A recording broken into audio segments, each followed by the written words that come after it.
Hey folks, welcome back to Failure Retirement. The guy is finally starting to get back to work on a few things, things that have taken him way too long, but that's the way it goes. Failure sees a squirrel and off he goes in a different direction. So let me turn the camera around. I'll show you what I've been working on this weekend. So a guy totally blew up his ramp truck, the one I made a video on several months ago. That was a project he was currently working on. Pretty much right after that video, that project got put back on the shelf and never touched again. So yesterday, and a guy didn't really film this because just wasn't really feeling it, but a guy blew this truck back apart, do some more work on the bed, the start of the wheel opening there, got the other side kind of laid out. It's probably not the exact shape I'm going for, still needs a little more work. And then the frame is missing. The frame is over on at the other shop. I had to modify the back of the frame for these super wide tires I decided to put on there. And they're a lot wider than these little guys here, obviously. So modified the back of the frame to accept the wider tires. It's still over there on my workbench in another shop.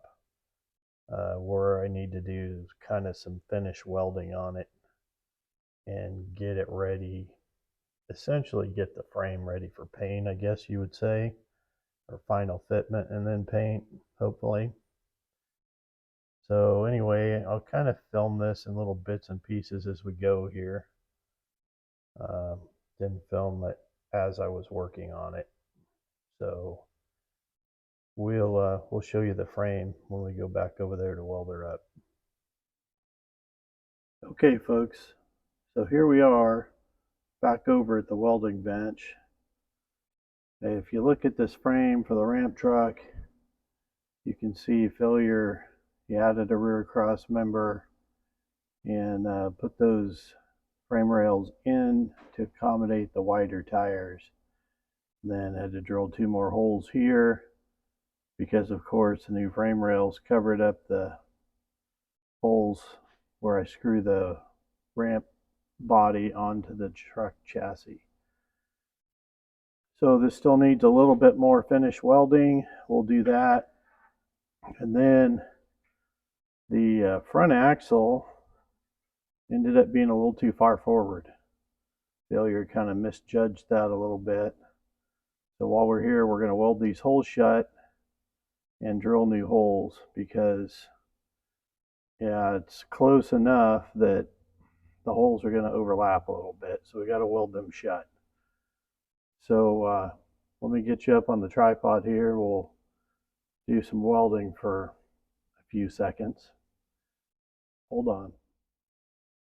All right, I don't know how much of this you're going to be able to see, but we'll do it anyway. We'll get the welder fired up and fill these holes.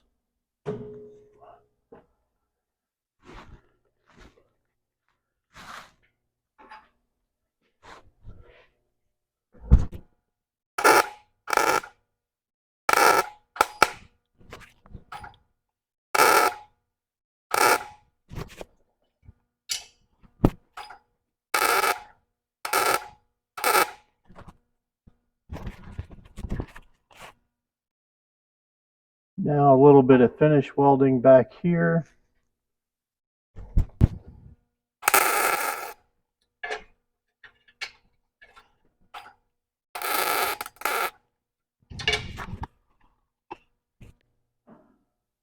Old failure got himself an automatic darkening helmet for the first time a year ago, I think it was, at the local farm show. You might enjoy the story. Welding booth there has a taco lunch. You got to be a customer, you got to buy something. Well, old failure knew about the tacos, of course. Look at this. The tacos were worth it because he'd had them before. The guy went ahead and bought a helmet to get free tacos. If you ask me, it worked out. Alrighty, grind this down.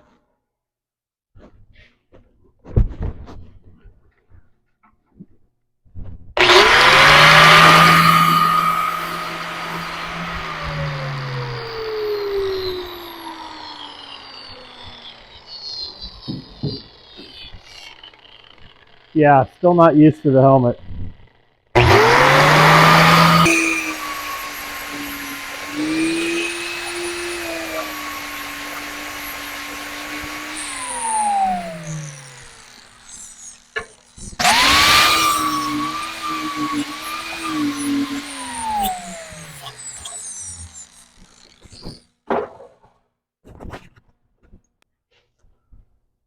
There's a switch in there to change it to grinding. Feels safer, but I'd have to stop and read the instructions. It's not happening. Alrighty, do the other side.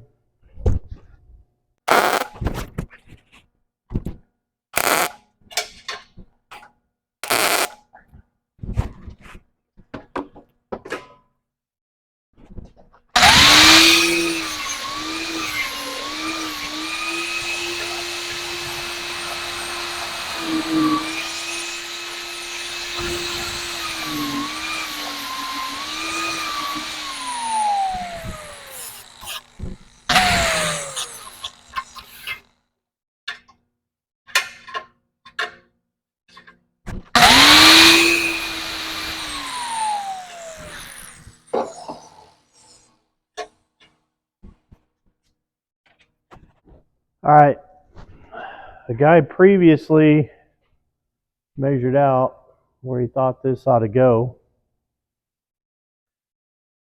And then the guy did the outside first on purpose because welding the inside darkened the metal. And the guy uses these silver pencils.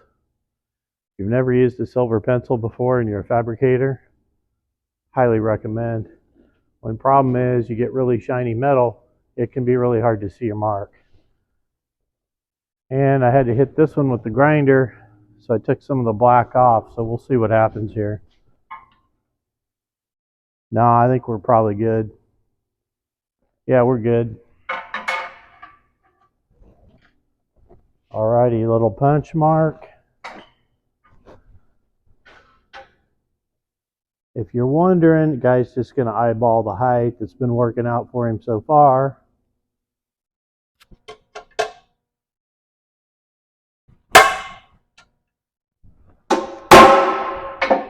The guy'd really kind of like to have it a little bit lower, but there's just not enough frame left there to make that really happen.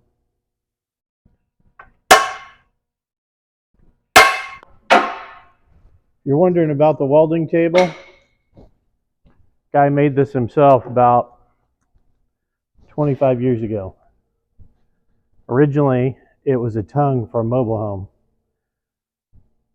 Guy spent a lot of time getting it perfectly flat, perfectly level, and it is one of the best welding benches a guy's ever used.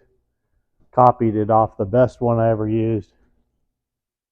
That one was more or less the same as this, but had true H-beam, so much wider flange, and it was about 15 foot long.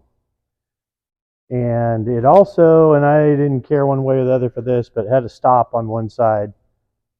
You can clamp just about anywhere on here.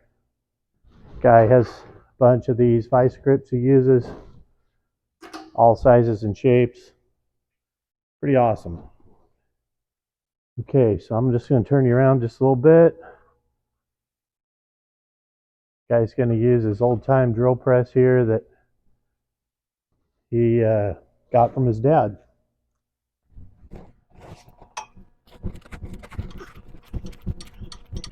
Don't change this height very much. Should probably lubricate that.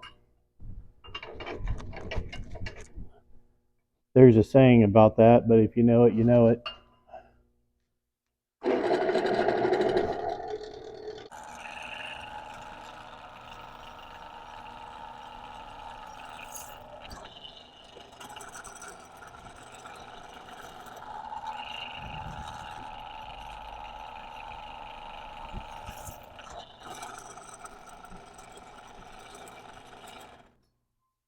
All right, so now we're going to move on. Okay, folks, so now we're back over here in the YouTube studio slash woodshop slash barbershop. And as you can see, we have a rolling chassis. So failure hadn't really done nothing since you last turned the camera off other than slide the wheels and tires on. So now I'll put the cab and ramp back on here and we'll see what that looks like next. I'm just going to do that. I feel like that's pretty self-explanatory, and we'll start the video again when it's back together. Okay, so here we are, literally 30 seconds later or something. And you can see front wheel way better in the wheel well now. That's a way better situation. And then now that I got everything kind of located, now I can finish up on this rear wheel opening, finish knocking that out. That's not going to be today. It's dark or getting there. Anyway, I think we got her looking better. We're definitely making progress. So I got a couple other little tricks up my sleeve here, and I gotta get to work on that. Well, I'll just go ahead and tell you. So these rods here, I got some stainless rod.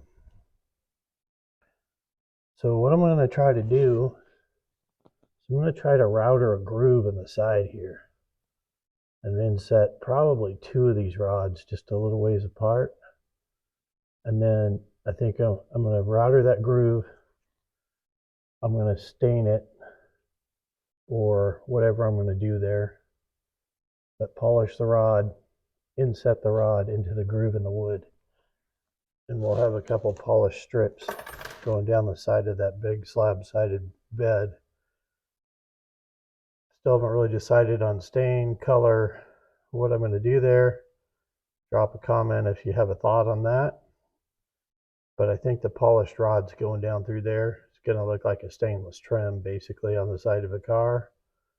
That's the thought. I think that's going to work out nicely. That's probably going to involve getting the proper size router bit, or maybe changing the rod size, whatever turns out easier. Anyway, drop a comment if you have an opinion on colors, stain, what have you, because we're really not all that far off there, I think. I do still have to chrome these wheels. Unfortunately, I've let a lot of the warm weather get behind me, but it's California, so you still have a shot. You have a few days a month, normally this time of year, where it's warm enough to do that kind of thing. Alrighty, appreciate you watching. We'll see you next time on Failure at Retirement.